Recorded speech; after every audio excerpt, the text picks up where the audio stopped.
Chief justice of Pakistan justice میاں ثاقب نثار کی سربراہی میں سپریم کورٹ کے 3 رکنی بینچ نے جنوبی پنجاب کی شوگر ملز کی اپیلوں اور گنے سے متعلق کسانوں کی درخواست کی سماعت کی۔ سماعت کے دوران جہانگیر ترین کے وکیل احتجاج احسن نے تحریری یقین دہانی کرائی کہ علاقے میں فعال 5 شوگر ملیں کسانوں سے تمام گنا خریدیں گی، جس پر چیف جسٹس نے ریمارکس دیے کہ گنا خریداری کے ایک دن کا جائزہ لیں گے۔ شوگر ملیں تمام گنا سرکاری نرخوں 180 روپے فی من کے حساب پر خریدیں گی۔ کسانوں کی شکایات پر ان چیمبر بھی سماعت کروں گا۔ دوران سماعت چیف جسٹس نے ریمارکس دیے کہ ہمیشہ کہتا ہوں بابا رحمت سے سچ بولو تو ٹھیک رہے گا۔ کوئی کمزور چیف جسٹس ہوگا جس کی آنکھ اور کان کھلے نہ ہوں۔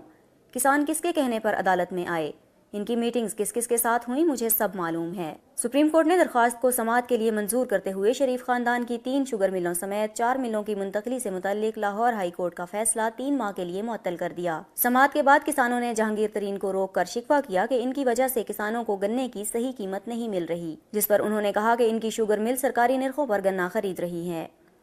دیگر ملوں کی شکایت وہ وزیر اعلیٰ پنجاب سے کریں۔ 2006 میں اس وقت کی حکومت نے جنوبی پنجاب میں کپاس سمیت دیگر فصلوں کے تحفظ کے لیے نئی شوگر ملیں لگانے پر پابندی عائد کی تھی، تاہم شہباز شریف کی حکومت نے شوگر ملوں کی منتقلی کی اجازت دے دی تھی۔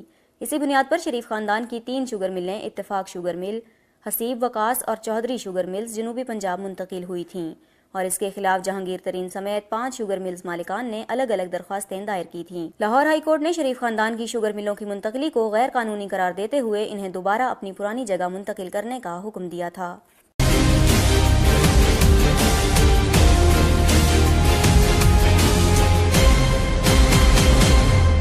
Please subscribe to Hums Up TV and hit the notification icon on the screen to get the latest updates of our channel. Thank you for watching Hums Up TV.